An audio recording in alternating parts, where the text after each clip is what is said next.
Hello students, welcome to our channel.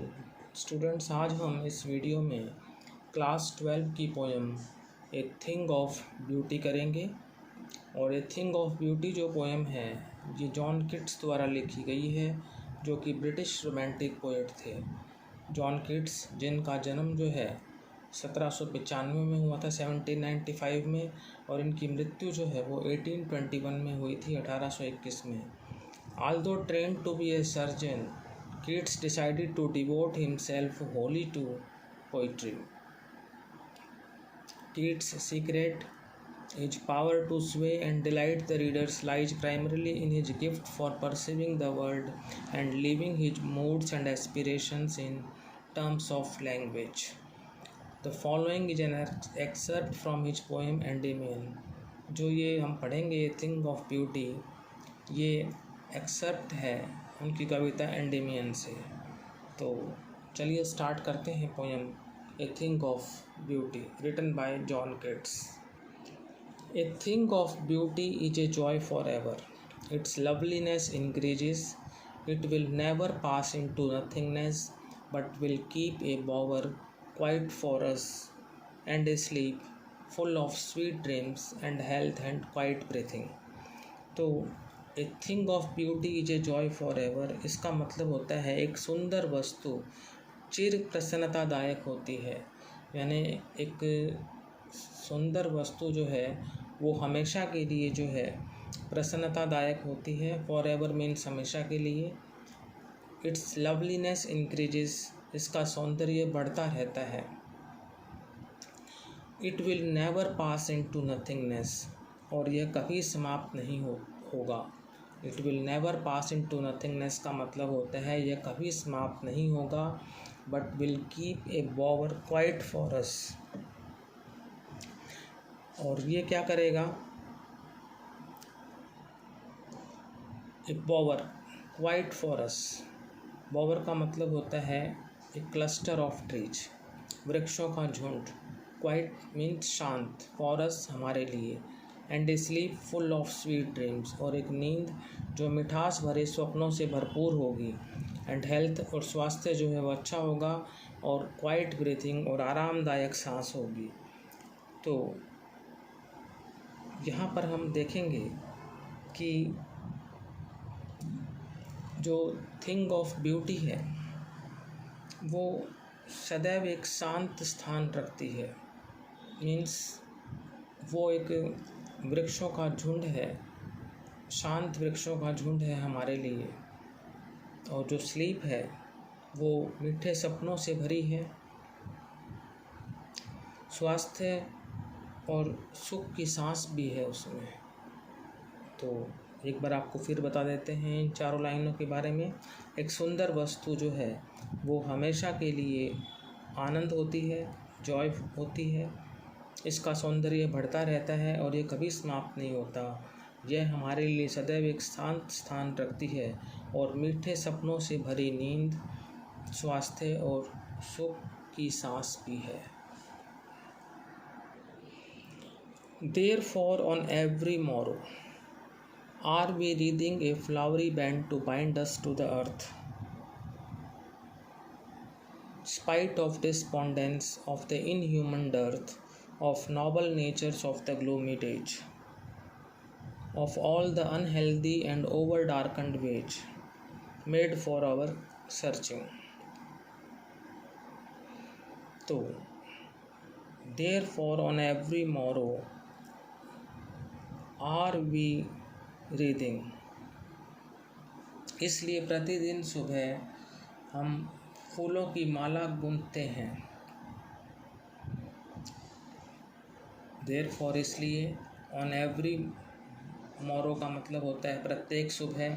are we wreathing a flowery band, क्या हम एक फूलों की जो माला जो है उसको जो है गूंथ रहे हैं।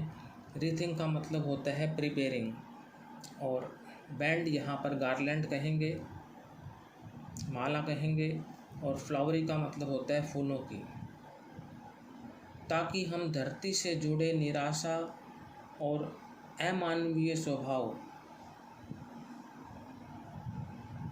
To bind us to the earth का मतलब होता है कि हमें जो है जो धरती से जो है जोड़ सके। स्पाइट ऑफ डिस्पोंडेंस, डिस्पोंडेंस का मतलब होता है निराशा, ताकि हम धरती से जुड़े रहें। निराशा और अमानवीय अभाव, इन ह्यूमन डेर्थ का मतलब होता है अमानवीय अभाव। ये जो आप देख रहे हैं इन ह्यूमन डेर्थ, इसका मतलब होता है अमानवीय अभाव। और डिस्पोंडेंस का मैंने आपको बताया निराशा, ताकि हम धरती से जुड़े रहें। निराशा और अमानवीय अभाव, अच्छे स्वभाव का अभाव, ऑफ नोबल नेचर्स मीन्स अच्छे स्वभाव का अभाव। Inhuman dearth of the noble natures of the gloomy days, और उदासी भरे दिन। ग्लूमी डेज का मतलब होता है उदासी भरे दिन। Of all the unhealthy and over darkened ways, of all the unhealthy, unhealthy का मतलब होता है अस्वस्थताएँ या अस्वास्थ्यकर। एंड ओवर डार्कन्ड वेज, और अति अंधकार के मार्ग जो हमारे लिए बने हैं।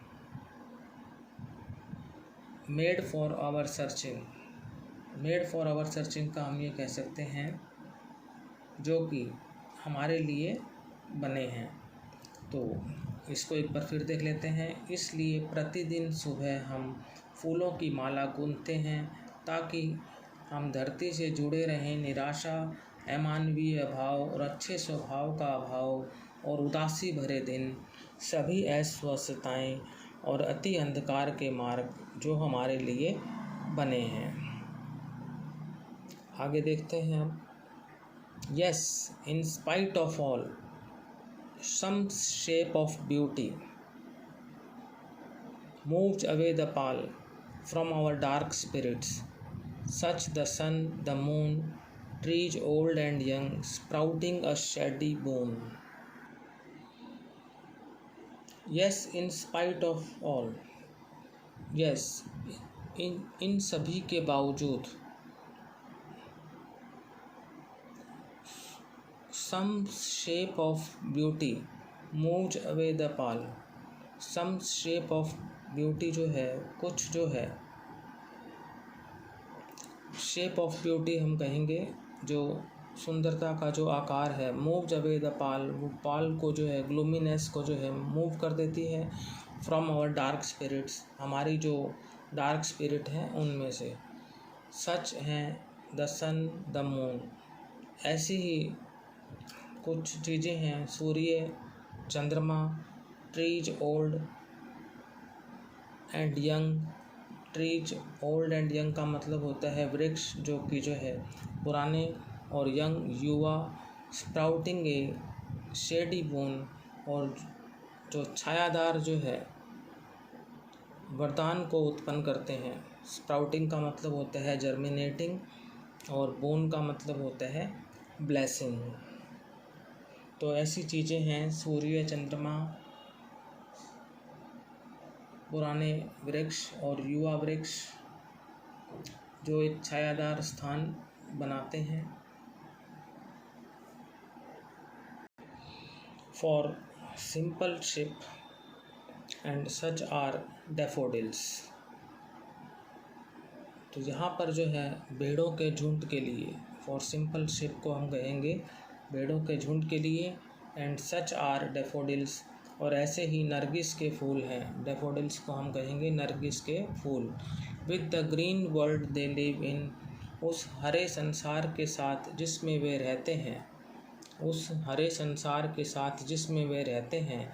एंड क्लियर रिल्स, क्लियर का मतलब साफ, और रिल्स को हम कहेंगे स्मॉल स्ट्रीम्स, छोटी नदियाँ। रिल्स का मतलब होता है स्मॉल स्ट्रीम्स, छोटी नदियाँ।